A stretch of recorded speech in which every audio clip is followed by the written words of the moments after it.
இது உங்க பாட்காஸ்ட் வாயில வட. இதை இணைந்து வழங்குவது லார்ட் பீரஸ் மற்றும் பிராலி and supported by capital corporation.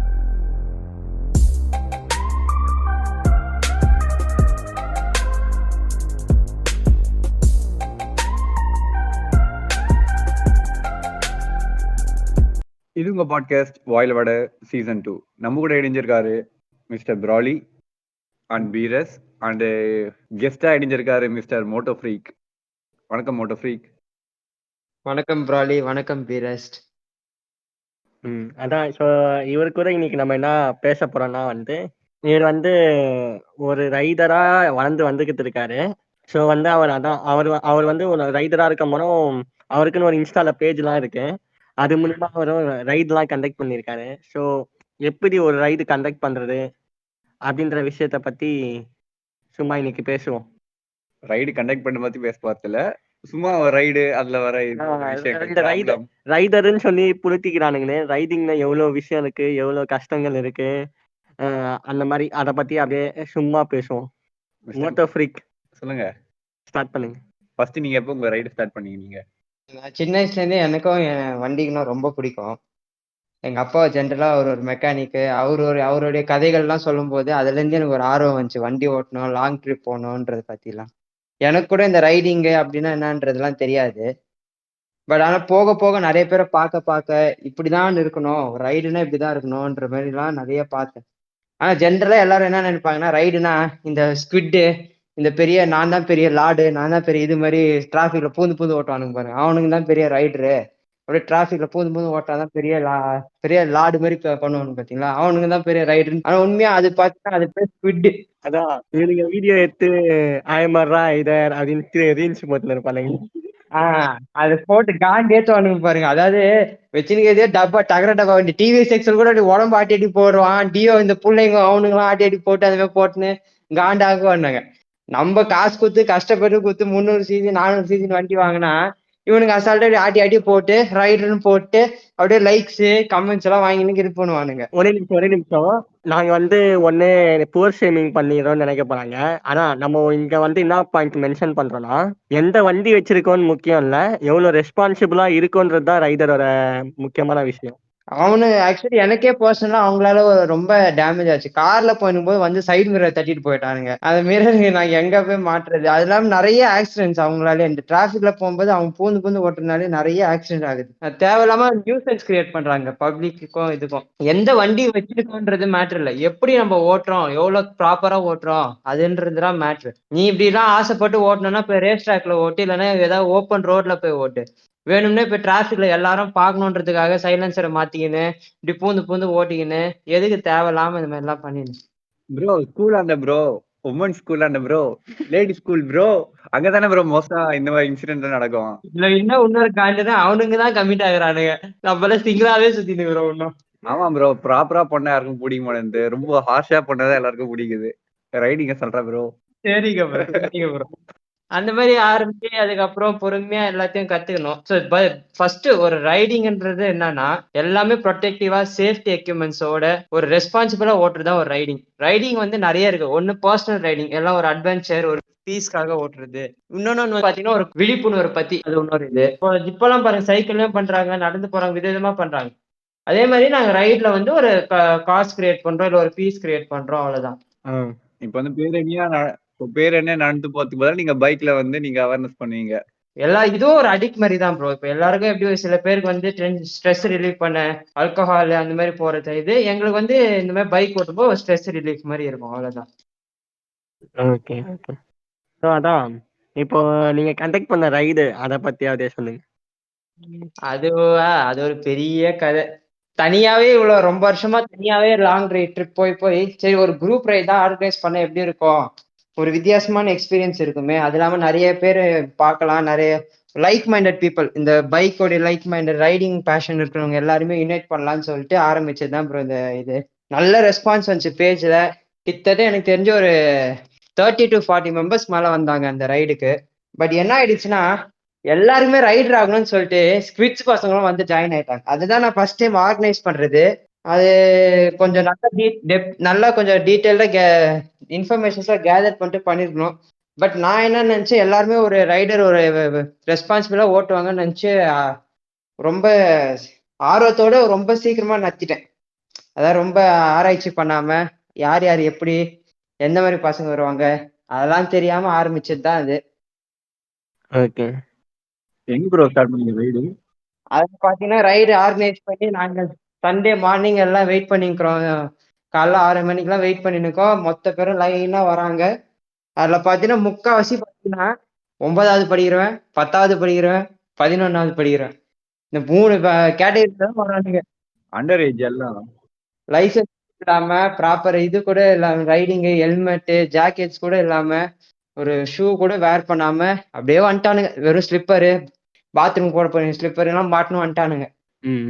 அதான் லோக்கல் புள்ளிங்களே வந்துட்டு இருப்பானுங்க. எல்லாம் ரைடு கனெக்ட் பண்றாங்களா வரியா? நாங்களாம் ரைடர்னு அதாவது அவங்களுக்கு தெரியல இந்த டிஃபரன்ஸ். நாங்களாம் ரைடரு அப்படின்னு சொல்லிட்டு வந்துட்டானுங்க. ஆளாளுக்கு அவங்க வண்டி ஏத்துக்குன்னு புசு புசுன்னு. ப்ரோ அவங்களுக்கு பொறுத்த வரைக்கும் வண்டி ஓட்ட ரைடர் ப்ரோ, அவ்வளவுதான். வண்டி இப்படிதான் ஓட்டணும்லாம் கிடையாது. வண்டி ஓட்டுற அவ்வளவுதான். காலை வைக்காம கீழே ஓட்டுறேன்னா அதான் ரைடரு. 2 லாரி ஓவர்டேக் பண்றேன்னா ரைடரு. அதாவது அந்த வந்த ஒரு 35ல 40 பேர்ல பாத்தீங்கன்னா ஒரு 20 பேர் அதே மாதிரி தான் இருக்கிறானுங்க. இதுல வேற வர்றது ஒரே ஆள வந்தா கூட பரவாயில்ல, பின்னாடி இன்னொரு பில்லியான வேற உட்கார வச்சுக்கின்னு அவனுக்கு ஹெல்மெட்டும் இல்லாம வந்துட்டானுங்க. புரியுது புரியுது. சரி வந்தவங்களை எப்படி மறுபடியும் இல்ல இது மாதிரி இப்ப இருக்கணும் அப்படின்னு சொல்லி அனுப்ப முடியாதுன்றதுனால சரி பரவாயில்ல மேனேஜ் பண்ணிக்கலாம்னு சொல்லிட்டு இன்ஸ்ட்ரக்ஷன்ஸ் எல்லாம் கொடுத்தோம். இந்த மாதிரி பேரா வரணும், ஒரே லேனை மெயின்டைன் பண்ணணும், லேன் வந்து ஷிஃப்ட் பண்ற மாதிரி இருந்தா இண்டிகேட்டர்ஸ் போட்டு சைட் மிரர் எல்லாம் பார்த்து தான் ஓட்டணும்ன்ற மாதிரி இதெல்லாம் சொல்லியும் சைட் மிரர் சொல்லியும் எவனுமே சைட் மிரர் வேற மாட்டவே இல்லை வண்டியில. ஏன் சைட் மிரர் எல்லாம் போடக்கூடாது, வேஸ்டா. சைட் மிரர் பார்த்து ஓட்டுறதுலாம் வண்டி ஓட்டுறதே கிடையாதான். அவன் மத்தவெல்லாம் இருக்கு. அவங்களுக்கு எல்லாம் மிரர் பூந்து ஓட்டுறதுதான் நல்லா இருக்குமா. அவனுக்கு எங்க பூந்து ஓடுறதுக்கு வந்து சைட் மிரர் மிரர் இல்லாம போயிட்டு நீ செத்தா பரவாயில்ல, பின்னாடி வரவனை போய் சாவ வச்சிருவியா? கூட பின்னாடி உட்காந்து அவனுக்கு பாருங்க. சரின்ட்டு என்ன பண்ணுவோம், ஆளாளுக்கு பேர் மாதிரி ஒரு பேர் மாதிரி குத்தோம். இப்போ நான் ஓட்டும் போது என் கூட என் கொலீக் மாதிரி இன்னொரு ரைடர், அதாவது 2 பேரும் பக்கத்து, அதாவது கூட கம்பெனி கொடுக்குற மாதிரி. இன்கேஸ் யாருக்கோ ஒருத்தருக்கு ஏதாவது ஆச்சுன்னா கூட அவர் கூட கம்பெனி இருக்கிறவர் மற்றவங்களுக்கு இன்டிமேட் பண்றதுக்காக அவங்கவுங்களுக்கு ஒரு பேர் மாதிரி கொடுத்தேன். சிங்கிள் மெயின்டைன் பண்ண சொல்லி அப்புறம் லேன் ஷிஃப்ட் பண்ணும்போது இண்டிகேட்டர்ஸ் எல்லாம் போட சொல்லி அதெல்லாம் ஜென்ரல் இன்ஸ்ட்ரக்ஷன் கொடுத்து ஆரம்பிச்சோம் ப்ரோ. போகும்போது நல்லா தான் போச்சு. ஒரு 10-15 கிலோமீட்டர்ஸ்ல என்ன ஆச்சு, ஆளாளுக்கு அந்த ஒரு இது வந்துச்சு, கிரேஸ் வந்துச்சு. எல்லாருமே ஓட்டுறாங்க வண்டின்னு சொன்னோன்னே ஆளாளுக்கு முறுக்க ஆரம்பிச்சாங்க வண்டியை.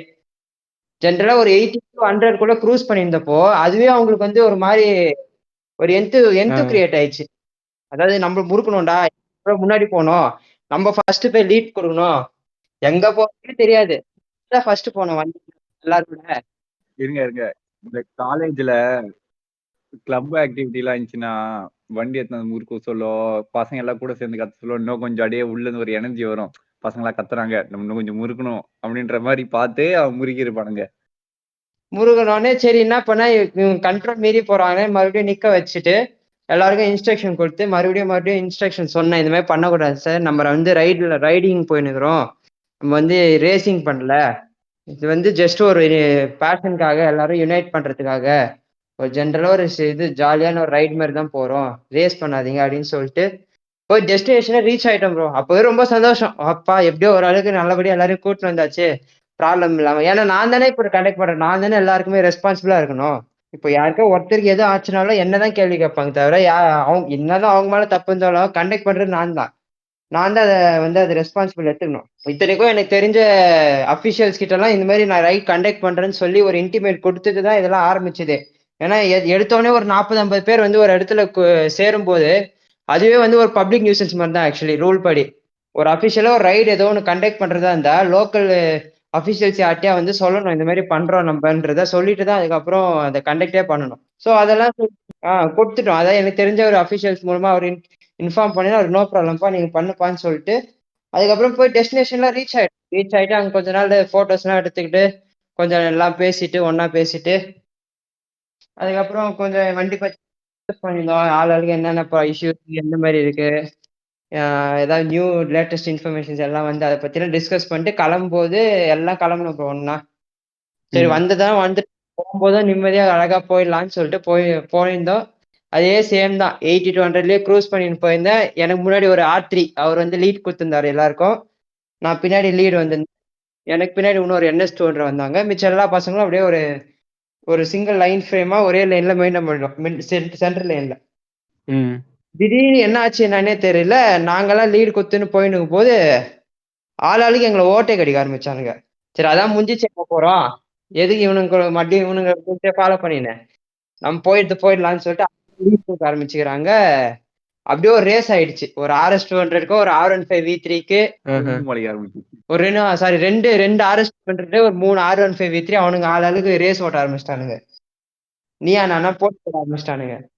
ஏன்னா நம்மளால எதுவும் கண்ட்ரோல் பண்ண முடியாது. ஏன்னா போறதே நாங்க ஒரு 100 இவனுங்க எங்களை வேற ஓவர்டேக் பண்ணி போறோம். இவங்களுக்கு பிடிக்கும் இல்ல அதான் நீங்க சொல்ற மாதிரியா அது முடிஞ்ச மாதிரி கணக்காயிடுச்சு. இப்ப எல்லாரும் வீட்டுக்கு போறேன்னு சொல்லிட்டு இதுக்கப்புறம் நீ உங்ககிட்ட நான் ஏதோ ரிப்போர்ட் பண்ண தேவைன்னு சொல்லிட்டு கிளம்பிட்டு இருப்பாங்க. அதுக்கப்புறம் நீங்க என்ன சொன்னாலுமே கண்டுக்க மாட்டானுங்க அவனுங்க.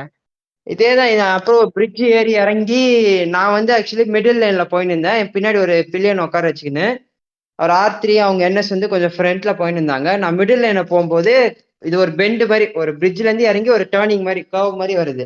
எனக்கு ஃப்ரண்ட்ல வந்து ஒரு லாரி இருந்துச்சு. அதாவது அந்த லாரி வந்து மிடில் லைன்ல போயிருந்துச்சு. சரி நான் என்ன பண்ணிட்டேன், உடனே ஸ்லோ பண்ணிட்டேன் லாரியை ஓட்டே கடி. ஏன்னா சைட் மிரர் பார்த்தீங்க இவங்க எல்லாம் வந்துனுக்குறானுங்க. சரி நான் டெட் ஸ்லோ ஆயிட்டேன். லாரிக்கு பின்னாடி அப்படியே நிறுத்திட்டேன். லெஃப்ட்லயும் கட் அடிக்கல, ரைட்லயும் கட் அடிக்கல. என்ன ஆச்சுன்னா RS200 வந்து ரைட் லைன்ல அப்படியே பெண்ட் அடிச்சுன்னு வராரு. அந்த ஓரமா அந்த அதாவது ரோடே வந்து வளைவா இருக்கு. இவர் அந்த வளைவுலயே அந்த ரைட் சைட் கார்னர்லயே அப்படியே பெண்ட் அடிக்கிறாரு லாரியை ஓட்டை கடிக்கிறதுக்கு. அப்படி அடிக்கிற நேரத்துல என்ன ஆயிடுச்சு, லெஃப்ட் லைன்ல வந்து R15 V3 வந்து எது நோட்டிபிகேஷனே இல்லாம சென்டர் லைனையும் அப்படியே தாண்டி ரைட் லைனுக்கு வந்துட்டாரு அவரும்.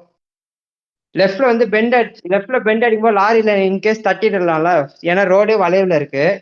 உங்களுக்கு கேப் கிடைக்காது போறதுக்கு. ஆல்ரெடி அங்க லெஃப்ட் சைட்லயும் சில வண்டி எல்லாம் போய் நின்னுச்சு. சோ அவன் என்ன பண்ணா வந்து டேரக்டா ஸ்ட்ரெயிட் ரைட்டுக்கு வந்துட்டான். அந்த பெண்டா R15 V3 கரெக்டா ரைட் வந்துட்டான். அப்போதான் பின்னாடி RS200 வந்துச்சு. அவனுடைய பேக் வீலும் RS200 ஃப்ரண்ட் வீல லைட்டா டச் ஆயிடுச்சு. ஆனா அந்த R15 வந்து போயிட்டான், அவன் ஃப்ரண்ட்ல போயிட்டான். இவன் RS200 திடீர்னு டச் ஆக சடனா என்ன பண்ணிட்டான், பயந்து ஃப்ரண்ட் பிரேக் அழுத்திட்டான். ஆல்ரெடி ரைட் லைன்ல அந்த இது மாதிரி இருக்கும் பாருங்க, மீடியன் மாதிரி வச்சு செடியெல்லாம் வச்சிருப்பாங்க அது மேல. அது இந்த இடத்துல இருக்கிறான். இவன் திடீர்னு இந்த மாதிரி ஃப்ரண்ட் பிரேக் வச்சுன்னு என்ன ஆச்சு, வண்டி அப்படியே வாபிள் ஆகி அந்த மீடியன்ல முட்டிடுச்சு. சம்பவம் ஆயிடுச்சு. முட்டி விழுந்துட்டாங்க செடியில. அப்படியே ஒரு எனக்கு தெரிஞ்சு ஒரு 4-5 பெல்ட் அடிச்சிருக்காங்க. வண்டி பாத்தீங்கன்னா அப்படியே ரொட்டேட் லெஃப்ட் சைடு லேனுக்கு வருது. அப்படியே இந்த படத்துல பாக்குற மாதிரி ஆக்சிடென்ட் ஆகி அந்த முட்டி வண்டி அப்படியே லெஃப்ட் சைடு என் பக்கம் வருது அப்படியே அந்த வண்டி.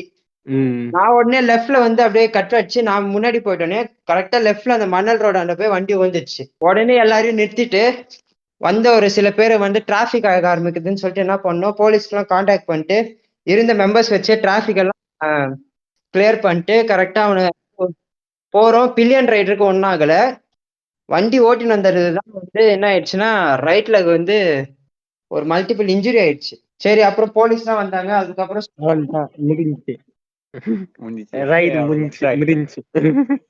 ஆனா அதுதான் என்னால மறக்க முடியாத நாள் அது. அதாவது ஒரு நல்ல அது ஃபர்ஸ்ட் டைம் அவ்வளவு பெரிய ரோல பாக்குறதுன்றது ஃபர்ஸ்ட் டைம் நான் அதான். அதுவும் அவன் கண்ணு முன்னாடி அவன் கால் அசைக்கும் போது அந்த காலு 2-3 முறை உடஞ்சிருந்தப்போ அது பார்க்கும்போதே வண்டி ஓட்டுறதே விட்டுலான்ற மாதிரி தோணும் ப்ரோ. அந்த அளவுக்கு இருக்கும் கொடூரமா. அதுக்கப்புறம் என்ன பண்ணீங்க அதெல்லாம் சொல்லுங்க. போலீஸ் ஆபீசர்ஸ் வந்தாங்க. அதுக்கப்புறம் பேசணும் அவர்கிட்ட. வண்டியில லோடு வண்டியில ஏத்திட்டு அப்புறம் பக்கத்துல இருக்கிற போலீஸ் ஸ்டேஷனுக்கு போனோம். அந்த பையனை வந்து ஆம்புலன்ஸ்ல ஏத்திட்டு அமுச்சு விட்டோம். அவன் பாருங்க இவ்வளவு அடிபட்டு அவன் காலே உடஞ்சிருந்தோம், வண்டி என்ன ஆச்சுன்னு கேக்குறான். ப்ரோ நீங்க அது பாராட்டணும் ப்ரோ. அப்படியே ஏஞ்சிக்க பாக்குறான். இல்ல நீங்க அதை பாராட்டணும். நீங்க அவன் அதான் ஆனாலும் அவன் வண்டி பாக்குறான் பத்தி அவன் வண்டி மேல இருக்கிற பேஷனை பாருங்க, லவ் அதை பாருங்க. நீங்க அவனை குறை சொல்ல முடியாது இந்த இடத்துல. ப்ரோ நான் என்ன சொல்றேன், வண்டி வந்து ஒரு பொருள் மெட்டீரியல், ஓகே, அது வந்து லவ் அதெல்லாம் கரெக்ட் தான். அந்த மெட்டீரியல் வந்து நம்ம ரெடி பண்ணிக்க முடியும். எந்த பார்ட் உடஞ்சாலும் அது ரீப்ளேசபிள். ஆனா இதே உங்க உயிர் போச்சுன்னா அது மறுபடியும் கிடைக்குமா? இப்போ உடைஞ்ச கால் உடைஞ்ச கணக்கு தானே, அது மறுபடியும் ஒட்ட வைக்க முடியுமா ப்ரோ? என்னதான் நீங்க எவ்வளவுதான் ரெடி பண்ணாலும் அது இம்பாக்ட் உங்களுக்கு எப்பயும் ஃபியூச்சர்ல தெரியதான் போகுது. ஆமா ஆமா அவ்வளோ ஒரிஜினல் அளவுக்கு இருக்காது வண்டி பொண்ணுக்கு. வாங்கிக்கலாம். கால் ஒண்ணு போச்சுன்னா இன்னொன்னு வாங்க முடியுமா ப்ரோ? நம்ம லைஃப் தான் ப்ரோ மேட்ரு.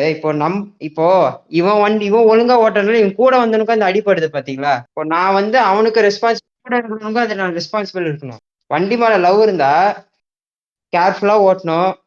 வண்டிக்கு வந்து எந்த சேதாரம் இல்லாத மாதிரியும் மற்றவங்களுக்கு எந்த சேதாரம் இல்லாத மாதிரி ஓட்டணும். நீ ஓட்டுறதே அச்சு குச்சி ஓட்டுவ, இஷ்ட பேருக்கு வண்டி வண்டின்னு சொன்னா என்ன ப்ரோ இது? இது எனக்கு புரியல. எனக்கு அதுதான். இப்போ அவன் இன்னொரு ரைடுக்கு வந்தானா உங்க கூட? அதுக்கப்புறம் அவனை டச்லயே வச்சிருந்தேன் ப்ரோ. இது எல்லாம் எங்க ஹாஸ்பிட்டல்ல போய் பார்த்தோம். அதுக்கப்புறம் ரெக்கவர் ஆயிட்டான் அவன். பையன் பிளேட்லாம் வச்சாங்களாம் காலில், ஒரு 3-4 பிளேட் வச்சாங்க. ஒரு 6 months பெட் ரெஸ்ட் ஆயிட்டான் பையன், அவனால நடக்கவே முடியல. அதுக்கப்புறம் வந்து மெசேஜ் போட்டான், இந்த மாதிரி வண்டி ரெடி பண்ணிட்டேன் ப்ரோன்ட்டு. இந்த ரைடு தானே இருந்தா கூப்பிடுங்க, இன்னொரு சம்பவம் பண்றேன். எல்லாம் இருந்தாலும் கேஷ்ல ஓட்டுங்க, ஹெல்மெட் எல்லாம் மாட்டின்னு ஓட்டுங்கன்னு சொன்னேன். அதுக்கப்புறம் மறுபடியும் அவனை இன்ஸ்டாகிராம்ல பார்த்தா அதே மாதிரிதான் ஓட்டினுக்கிறான் இன்னமும். 10 தெரிஞ்சதுனால என்ன பண்றது? சுத்தமா அவனுக்கு அந்த பயம் விட்டு போச்சு அவனுக்கு. அதான், வேற ஒன்றும் இல்லை. இன்எக்ஸ்பீரியன்ஸ்டு, ஒரு ரெஸ்பான்சிபிலிட்டி இல்லாத பசங்களை அவங்க கிட்ட எல்லாம் நம்ம ரைடு வச்சுக்கிது நம்மளுக்கு தான் ரிஸ்க்னு சொல்லிட்டு அவங்களெல்லாம் கட் பண்ணிட்டேன். அதோட போங்கடா யப்பா அப்படின்னு சொல்லிட்டு ரைடே நட்டுறது இல்லை. அதுக்கப்புறம் ரைடு நத்துறது இல்லை. ரைடு நத்துனா கூட ஒரு 10 பீப்புள்குள்ளதான், தெரிஞ்ச என் க்ளோஸ் மெம்பர்ஸ் எக்ஸ்பீரியன்ஸ்டா இருக்கிறவங்க கூட தான் நத்துறது, தவிர இவங்கள மாதிரி வெளியாளுங்க கூட்டணும். அதாவது எல்லாம் சின்ன பசங்களா, ஏன்னா அந்த மெச்சூரிட்டி வரல அவங்களுக்கு. ஏற்கனவே வண்டி இது மாதிரி நிறைய பார்க்கும்போது ஆசை அதிகமா வரும், தூண்டும் ஓட்டணும்ட்டு. அது போக போக தான் அவங்களுக்கு அந்த மெச்சூரிட்டி வருமோ வராதோ யாருக்கு தெரியும். இதுதான் நீங்க இந்த ரைடர் எக்ஸ்பீரியன்ஸு. சரி, அப்படியே நம்ம இந்த இதுலாம் பத்தி பேசுவோம். இந்த சேஃப்டி மெஷர்ஸ்லாம் இருக்குல்ல, இப்போ புதுசா வர வண்டிங்கள்ல அப்படியான டெக்னாலஜி பத்தி எல்லாம் பேசுவோம். அதான் ப்ரோ, இப்போ மோஸ்ட்லி ப்ரிடாமினன்ட்லி பாத்தீங்கன்னா எல்லா வண்டியிலுமே ஏபிஎஸ்ன்னு வந்துச்சு ப்ரோ, ஆன்டி லாக் பிரேக்கிங் சிஸ்டம்ன்ட்டு. ஆமா, அது வந்துச்சு. அதுலயும் இப்பதான் கார்னரிங் ஏபிஎஸ் வந்துச்சு. அது நார்மல் எல்லா வண்டிக்கும் அது வந்து மெயினான ஃபீச்சர், அதுவும் அப்ரிஷியேட்டபிள் ஃபீச்சர்னா அதுதான் ப்ரோ நான் சொல்லுவேன். பிரேக்கு பொடி கிட்டாகி விழுந்தவங்களே நிறைய பேர் இருந்தாங்க. இப்போ அந்த ஏபிஎஸ் ஃபீச்சர் வந்ததுனால ஓரளவுக்கு ரெடியூஸ் ஆயிடுச்சு. அதுலயும் இப்போ புதுசான டெக்னாலஜி போட்டா இண்டிகேஷன் இன்ஜின் கட் ஆகணும், அதெல்லாம் வந்து ரொம்ப அப்ரிஷியேட்டபிள் திங் தான் ப்ரோ. சென்சார்ஸ் நிறைய பேர் சைட் போட்டு புதிய ஓட்டு போவாங்க பண்ணிட்டீங்களா, அதுலயே ஆக்சிடென்ட் ஆகும். ஆமா, வளைவில் முந்தாதீர். அதான் அதுவும் ஒரு அப்ரிஷியேட்டபிள் ஃபீச்சர் தான். அடுத்து ட்ராக்ஷன் கண்ட்ரோல், அதெல்லாம் வந்து ஹையர் சிசி செக்மெண்ட்ஸ்ல வர்றது. கார்னரிங் ஆமா, அது 600 cc மேல வரும். அதெல்லாம் வந்து ஹையர் சிசி. கார்னரிங் ஏபிஎஸ் இப்போ R3 வருதானா? இல்ல ப்ரோ, கார்னரிங் எல்லாமே வந்து பாத்தீங்கன்னா ஹையர் சிசி வண்டிஸ் தான், அதெல்லாம் ரேஸ் பைக்ஸ்க்கு தான் யூஸ் பண்ணுவாங்க. 600 cc above தானா எல்லாமே? ஆமாமா, எல்லாமே 600 சிசி அபுல் தான். அதுவும் கம்பெனிக்கு ஏற்ற மாதிரி தான். மோஸ்ட்லி பாத்தீங்கன்னா 1000 சிசி பைக்ஸ் எல்லாமே. பட் ஆனா இப்போ வந்து 100 cc பைக்ஸ் வரைக்கும் ஏபிஎஸ் கொண்டு வந்தது ஆனா நல்ல விஷயம் தான் BS6ல. அது ரொம்ப நல்ல விஷயம். ஸ்கூட்டர்லயே வந்து இப்போ ஒரு பண்ணிருக்காங்க ஏபிஎஸ் வர மாதிரி. ஆனா அதை காம்பி பிரேக் பண்ணிட்டு இருக்காங்க. அது வேஸ்ட் ப்ரோ. காம்பி பிரேக்ன்றது வந்து கிட்டத்தட்ட ஏபிஎஸ் மாதிரி தான். பட் ஃபியூச்சர்ல வந்து ஸ்கூட்டர்ல ஏபிஎஸ் வந்துடும், மோஸ்ட்லி வந்துடும் இப்பவே. ஏன்னா வந்து ஸ்கூட்டர்ல தான் இந்த மண்ணு இதெல்லாம் போய் அடிச்சா வாரி இருக்கு. ஏற்கனவே நானும் சில்லற வாரி இருக்கு, அதனால கொஞ்சம் அதனாலதான் சொல்றேன். ஆக்சுவலி ஸ்கூட்டர்ல வந்து வீல் பேஸ் கம்மி, டயரோட சைஸ் கம்மி, பாடி வந்து பெருசு. அப்போ உங்களுக்கு அந்த ரோடுக்கும் அந்த டயருக்கான கான்டாக்ட் வந்து கம்மியா தான் இருக்கும் உங்களுக்கு, புரியுதுங்களா? அதாவது வண்டி ஹைட்டு சின்னது, அப்போ என்ன ஆகும், ஈஸியா இழுத்து விட்டுரும் வண்டியை. இதே நார்மல் கியர் வண்டிலாம் பெரிய வீலா இருக்கும், வண்டியும் ஓரளவுக்கு ஹைட்டா இருக்கும், அதனால உங்களுக்கு வந்து ஈஸியா அவ்வளோ இழுக்காது.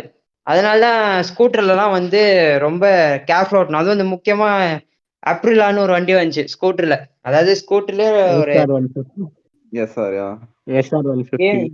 கேம் சேஞ்சிங் இதுதான். அதுதான் ஆமா, டாப் ஸ்பீட் 120னா 120 ஃபுல்லாவே அடிக்கும் அந்த வண்டி. ஸ்பீடும் சரி, அப்புறம் டிஸ்க் பிரேக்ஸ், ஸ்போக்ஸ்லாம் நல்லா இருக்கு. டிஸ்க் பிரேக்கு, அது இல்லாம வண்டி வந்து ரொம்ப லீனா இருக்கும், ஒல்லியா இருக்கு. கேடிஎம் மாதிரி ரொம்ப இதுவா இருக்கும், பிராடாலாம் இருக்காது. ஜூபிட்டர் அந்த மாதிரி எல்லாம் பெரிய பாடி கிடையாது, லீனா இருக்கும். டிராபிக்ல ஈஸியா பூந்து போயிடலாம். டிவிஎஸ் பெப்ட் மாதிரி இருக்கும் பார்க்க சைஸ். பட் ஆனா வந்து கிட்டத்தட்ட அதே மாதிரி. அதுதான் ஆனா அந்த வண்டியில இருக்கிற விஷயம் என்னன்னா, பிரேக் வச்சுன்னா எப்பவுமே இழுக்கும் அந்த வண்டி. ப்ராப்பரா ஒழுங்கா கரெக்டா பிரேக் அடிக்கலாம சும்மா லைட்டா ஃப்ரண்ட் அடிச்சிங்கன்னா கூட இழுத்து விட்டுரும் ஈஸியா. அந்த வண்டியில நிறைய ஆக்சிடென்ட் ஆனா ஆயிருக்கும் எப்பவுமே. அதுலதான் அதுல கூட இவனுங்க தான் இது போட்டுன்னு சுத்தானுங்க, எக்ஸாஸ்ட் எல்லாம் போட்டுக்கிட்டு. ஆமா மோஸ்டா இந்த ஸ்கூட்டி டைப்ல நீங்க பாத்தீங்கன்னா அதான் ஸ்கூட்டி டைப்னு பாத்தீங்கன்னா அதுதான் மோஸ்டா எக்ஸாக்ட் போர் ஷூட்டிங்னு. ஆமா ஆமா, அது சவுண்ட் பத்தாது, அது அந்த வண்டியிலேயே அடிக்கிறானுங்க. ஸோ அந்த ஏன்னா வந்து அந்த வண்டி கொஞ்சம் பவரு கொஞ்சம் வேகமா போறதுனால இன்னும் எக்ஸாஸ்ட் போட்டு இன்னும் வேகமா எப்படி சொல்றது ஓர நம்ம சொல்லப்போனா எங்க ஊர்லயே அது மாதிரி 2-3 கேஸ் சுத்திட்டு இருக்கு அது மாதிரிதான். அது இன்னும் என்னைக்கு சில்லற வர போகுதுன்னு தெரியல அதெல்லாம். எக்ஸாஸ்ட் போடுறது எனக்கு தெரிஞ்சு தப்பு இல்ல ப்ரோ, போடலாம். அந்த நாய்ஸ் வந்து சூத்திங்கா இருக்கணும், நல்லா இருக்கணும் கேட்கறதுக்கு, படபடன்னு இருக்கக்கூடாது. அதுவும் எக்ஸாஸ்ட்ன்றது ஒரு 300-400cc ட்வின் சிலிண்டர் இன்ஜின்ஸ் எல்லாம் இருந்துச்சுன்னா அதுக்கு போட்டா சூப்பரா இருக்கும் எக்ஸாஸ்ட் கேட்கறதுக்கு. சவுண்ட் ரொம்ப நல்லா இருக்கும். உங்களுக்கு டாப் ஸ்பீட்ல போகும்போது அந்த சவுண்டே கேட்காது. அதாவது இப்போ ஒரு 600 கிலோமீட்டர் 500 கிலோமீட்டர் ஓட்டுறீங்கன்னு வச்சுக்கோங்களேன், நார்மலா சவுண்டே இல்லாத வண்டியில ஓட்டும் போது ஓரளவு உங்களுக்கு ரிலாக்ஸா இருக்கும் ஓட்டுறதுக்கு. இதே நல்லா போடணும்னு ஒரு சவுண்டு அப்படியே எக்ஸாஸ்ட் மாத்திட்டு சவுண்ட் வச்சுன்னு நீங்க ஓட்டும் போது உங்களுக்கு தலைவலியே ஏத்துரும். ஒரு 80-100 ஓட்டும் போது அந்த சவுண்டு கேட்டுனே இருந்துச்சுன்னா உங்களுக்கு என்ன ஆகும், உங்களுக்கு ஒரு ரெஸ்ட்லெஸ்ஸா இருக்கும் உங்களுக்கு. ஆமா ஆமா. பட் இதுவே ஒரு எரிச்சலாக ஊட்டிட்டு இருந்தா எப்படி? எப்பவுமே லாங் ட்ரிப் உங்க ஓட்டுறவங்க எல்லாம் பாத்தீங்கன்னா எக்ஸாஸ்ட் போறது அட்வைசபிளே கிடையாது எனக்கு தெரிஞ்சு. ஏன்னா அவங்க ஓட்டுறதே வந்து ரிலாக்ஸேஷனுக்காகவும் ஸ்ட்ரெஸ் ரிலீஃப்காக ஓட்டுவாங்க. இந்த மாதிரி எரிச்சலா இருக்கும் உங்களுக்கு. அது இல்லாம முக்கியமா எங்க போனாலும் போலீஸ் பிடிப்பான். ஆமா, நீ ஒவ்வொரு முறையும் எக்ஸாஸ்டோட லைசன்ஸ் வேற எடுத்து காமிக்கணும் எல்லாத்துக்கு. அது ஒரு தொல்லை ஆக்சுவலி. நம்ம நம்ம போதே ரிலாக்ஸேஷனுக்காக, இதுல நடுவில் அடிக்கடி பிடிச்சி சும்மா கேள்வியை கேட்டுன்னு இது பண்ணிதான் அது இன்னும் காண்டாகும். ஆமா, ட்ரையம்ப்லாம் வாங்கினா ஒரிஜினலோட அவன் இதுவோட கொடுப்பான், எக்ஸாஸ்ட் மாட்டினா கூட. ஸோ அதை நம்ம இதுவோட லைசன்ஸோட கொடுத்தா அக்செப்ட் பண்ணிப்பான். அது இப்பெல்லாம் பேன் பண்ணிட்டாங்க ப்ரோ, அதெல்லாம் எக்ஸாஸ்ட் வந்து லீகலா பண்றதெல்லாம் இல்ல. சில பைக்ஸ் ட்ரைம்ஸ்ல ஆமா, பாத்தீங்கன்னா ஷோரூம்லயே கொடுக்குறாங்க. அதெல்லாம் அக்செப்ட் பண்ணிட்டு அது தெரியுங்க. அப்புறமா இந்த மாதிரி ரேப் பண்றது, கலர் சேஞ்ச் பண்ணா போயிட்டு ஆர்டிஓல போயிட்டு ஃபார்ம் வாங்கி ஃபில் பண்ணி ஒரு 50 ரூபாய் ஃபார்ம் வாங்கி ஃபில் பண்ணி ஆர்டிஓ கிட்ட சைன் வாங்கணும். அது தெரியல ஒன்றும் யாருக்கும். இதெல்லாம் இவனுங்க தெரிஞ்சுக்க மாட்டாங்க. ஓகே, நம்ம இன்னைக்கோட டாபிக் இந்த ரைடுன்ற மேட்டர்ல வந்து ஓரளவுக்கு ரைடுக்கு தேவையான விஷயங்கள்லாம் பேசணும். ஸோ இந்த டாபிக் இதோட பிரேக் பண்ணினா நம்ம இன்னொரு டாபிக் நான் இவரு கூட திருப்பி பேசுவோம். ஸோ இப்போ மோட்டோ ஃப்ரீக் உங்களோட எண்டிங் நோட் கொடுங்க. அதாவது மாட் பண்ணலாம், அவங்களோட ரூல்ஸ் அண்ட் ரெகுலேஷன்ஸ் படி லீகலா இருந்தா அவங்க என்ன இருந்தாலும் பண்ணிக்கலாம். வேற என்ன ப்ரோ, சேஃப்டியா ஓட்டணும்னா ரைடிங் ஜாக்கெட்ஸ் போடுங்க, கிளவுஸ் போடுங்க, பூட் போடுங்க, சேஃப்டியா இருங்க. எல்லாரும் சேஃபா ரைட் பண்ணுங்க. ஹெல்மெட்டு, ஜாக்கெட்டு, கிளவுஸ், பூட்ஸ் இதெல்லாம் போட்டு ரைட் பண்ணுங்க. நியூசன்ஸ் எதுவும் கிரியேட் பண்ணாதீங்க. சேஃப்டியாகவும் ப்ரிகாஷனோட ரைட் பண்ணுங்க. Stay safe and right. ஆம் ப்ரோ, இப்போ நீங்க ரைடு கனெக்ட் பண்றீங்க, இப்ப பேஜ் இல்லாம இருக்காது எப்படி இருந்தாலும். உங்க என்ன பேஜ் உங்களுது? சரி, அதான் உங்க பேஜுக்கு நீங்க அப்படியே ஒரு ஷவுட் அவுட் மாதிரி கொடுத்துக்கோங்க. பேஜா ப்ரோ, உங்களுக்கு ஏதாவது ஃபர்தர் ரைடு அப்டேட்ஸ் வேணும்னா வெள்ளூர் பைக்கர்ஸ் ஹப் வந்து காண்டாக்ட் பண்ணிக்கோங்க. இன்ஸ்டாகிராம் பேஜ் வந்து வெள்ளூர் பைக்கர்ஸ் ஹப். ஸோ நாங்கள் வந்து நிறைய கொலாபரேட் பண்ணுவோம். எங்களோட இன்னும் TN23 ரைடர்ஸ் இருக்காங்க, அவங்க கூட கொலாபரேட் பண்ணுவோம். Okay, thanks bro. ஆனா இப்போ எங்களோட கடைசி எண்டிங் பண்ணாலும் அதே தான். மோரோவர் நீங்க ரைட் பண்ணா சேஃப்டியா ரைட் பண்ணா அதுதான் நல்லதுன்னு சொல்லிட்டு இந்த எபிசோட் இதோட முடிச்சுப்போம். எல்லாருக்கும் வந்து தாத்தா பை பாய். என்னை பொறுத்த வரைக்கும் நம்ம கிறுக்குத்தனமா வண்டி ஓட்ட தேவையில்ல, ஒழுங்கா சுத்தமுன்னு வண்டி ஓட்டினா போதும். அவன் தான் என்ஜாய்மெண்டோட வண்டி ஓட்டினா போறோம். இந்த ரேஸ் மைண்டெல்லாம் ஓட்டினா வேணாம். அவ்வளவு கூதிக்கு கொழுப்புச்சுன்னா மத்த நீ எங்கன்னா போய் சோரி சாவிடா, நீ மலையில எத்தனை விட்டு இல்ல, அந்த அளவுக்கு ரேஸ் மைண்டடா இருந்தீங்கன்னா, ஏன்னா ரேஸ் மைண்டட்ல இருக்க பீப்புளே வந்து ரேஸ் ட்ராக்ல தான் ஓட்டுவாங்க. இந்த மாதிரி பப்ளிக்ல டொமஸ்டிக்ல அங்க போய் ஓட்டுங்க, என்ன வேணா பண்ணுங்க, யார் வேணான்னு சொல்ல போறா. உங்களுக்கு கோச்சிங் கூட அழகா சொல்லி கொடுக்க போறாங்க, சர்டிபிகேட்டும் வரப்போகுது, உங்களுக்கு லைசன்ஸும் கிடைக்க போகுது. அங்க அந்த மாதிரி பண்ணுங்க. ஆமா, இங்க ரேஸ் ட்ராக்ல ஓட்டுற மாதிரி இங்க ஓட்டக்கூடாது. ஏன்னா இங்க எல்லாருமே ரேஸ் ட்ராக்ல ஓட்டி பழகினவங்க கிடையாது. அதனால ஆக்சிடென்ட் நடக்கதான். எல்லாருமே வந்து பாண்ட் ரேஸ் யாரும் பாண்ட் ரேஸ் எல்லாம் கிடையாது. டிஎன்ஏ எல்லாம் அப்படியே பொதிக்க வச்சு அந்த 7ஆம் அறிவு போதி தர்மர் மாதிரி எல்லாம் கிடையாது யாருமே. அதான் ஒரே பாயிண்ட், நம்ம நல்லா ஓட்டினா கூட சுத்திக்கிறவங்க நம்மள மாதிரி ஓட்டுவாங்கன்றது எதிர்பார்க்க முடியாது. பார்க்க முடியாது. அதனால பொறுமையா நீங்க ரோட்ல ஓட்டும் போது ரெஸ்பான்சிபிள் ரைடரா இருக்கணும். ரேஸ் ஓட்டுறீங்கன்னா ரேஸ் ட்ராக்ல ஓட்டணும். So this is the end point. முடிச்சுப்போம். பாய் சொல்லிருங்க மொத்த ஃப்ரீ. பாய் பாய்.